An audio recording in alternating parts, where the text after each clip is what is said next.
Item ಯಾವುದೇ ಇರಲಿ try ಮಾಡಿ ಆಚಿ ಚಿಕನ್ ಮಸಾಲಾ. ಆಚಿ ಚಿಕನ್ ಮಸಾಲಾ. ಜಗದೀಶ್ ರೆಡ್ಡಿ ಉದ್ಯಮಿ, ಸಮಾಜ ಸೇವಕರು ವೇದಿಕೆ ಮೇಲೆ ಬರಬೇಕಾಗಿ ವಿನಂತಿಸಿಕೊಳ್ತಾ ಇದ್ದೀನಿ. ಶ್ರೀ ಜಗದೀಶ್ ರೆಡ್ಡಿ ಉದ್ಯಮಿ ಮತ್ತು ಸಮಾಜ ಸೇವಕರು. ಅಪಮಾನವನ್ನೇ ಸವಾಲಾಗಿ ಸ್ವೀಕರಿಸಿದ ಚಾಲಗಾರ. ಬೆಂಗಳೂರಿನ ಎಲೆಕ್ಟ್ರಾನಿಕ್ ಸಿಟಿ ಮೂಲದ ಖ್ಯಾತ ಉದ್ಯಮಿ ಜಗದೀಶ್ ರೆಡ್ಡಿ ಕಷ್ಟಪಟ್ಟು ದುಡಿದು ಬದುಕು ಕಟ್ಟಿಕೊಂಡ ಸ್ವಾಭಿಮಾನಿ. ಸಣ್ಣ ಸಾಲಕ್ಕೆ ಅಪಮಾನ ಎದುರಿಸಿದ್ದ ಇವರು ಈಗ ನೂರಾರು ಮಂದಿಗೆ ಉದ್ಯೋಗ ಕೊಟ್ಟಿರೋ ಉದ್ಯೋಗದಾತರಾಗಿದ್ದಾರೆ.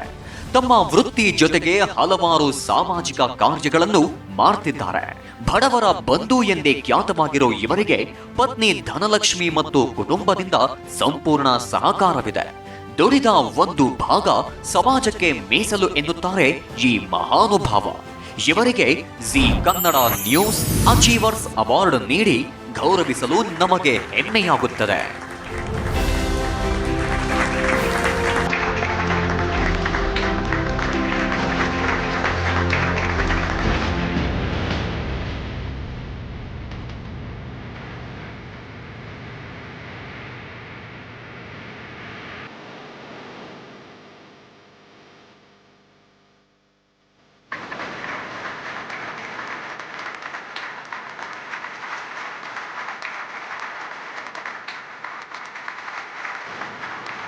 ಕಂಗ್ರಾಚುಲೇಷನ್ಸ್. ಜಗದೀಶ್ ರೆಡ್ಡಿ ಸಮಾಜ ಸೇವಕರು ಮತ್ತು ಉದ್ಯಮಿ ನಮ್ಮ ಜೊತೆಗಿದ್ದಾರೆ. ಸರ್, ಮೊದಲನೇದಾಗಿ ಕಂಗ್ರಾಚುಲೇಷನ್ಸ್, ಜಿ ಅಚೀವರ್ಸ್ ಅವಾರ್ಡ್ ಇವತ್ತು ನಿಮ್ಮದಾಗಿದೆ. ಸೊ ಎಷ್ಟು ಖುಷಿ ಇದೆ ಸರ್, ಏನು ಹೇಳೋದಕ್ಕೆ ಇಷ್ಟಪಡ್ತೀರಾ? ತುಂಬ ಖುಷಿ ಆಗ್ತಾ ಇದೆ.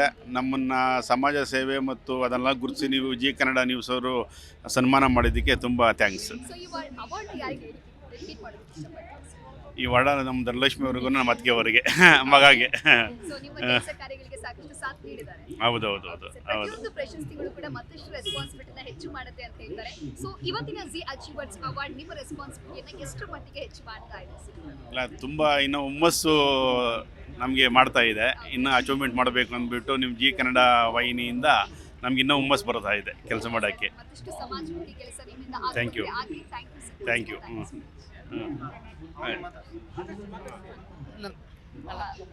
ನಮಸ್ತೆ ಮೇಡಮ್. ನಮಸ್ತೆ. ಸೊ ಇವತ್ತು ಸರ್ ಜಿ ಅಚೀವರ್ಸ್ ಅವಾರ್ಡ್ ಅನ್ನು ಪಡೆದುಕೊಂಡಿದ್ದಾರೆ. ಸಮಾಜಮುಖಿ ಕೆಲಸಗಳ ಮೂಲಕ ಜೊತೆಗೆ ಉದ್ಯಮಿಯಾಗಿಯೂ ಕೂಡ ಸಮಾಜದಲ್ಲಿ ಗುರುತಿಸಿಕೊಂಡಿದ್ದಾರೆ. ಸೊ ನಿಮಗೆ ಎಷ್ಟು ಖುಷಿ ಇದೆ? ನಮಗೆ ತುಂಬ ಖುಷಿ ಆಗ್ತಾ ಇದೆ. ಅವ್ರು ಈ ಥರ ಅಚೀವ್ ಮಾಡೋದಕ್ಕೆ ತುಂಬ ನಮಗೆ ಒಂಥರ ಇದಾಗ್ತಾ ಇದೆ. ಕೆಲಸಕ್ಕೆ ಸ್ಫೂರ್ತಿಯಾಗಿ ನಿಂತಿದ್ದೀರಾ? ಅದೇ ಅವ್ರು ಈ ಥರನೇ ಬೆಳೀಲಿ ಅಂತ ನಮ್ಗೆ ತುಂಬ ಇಷ್ಟ. Thank you so much.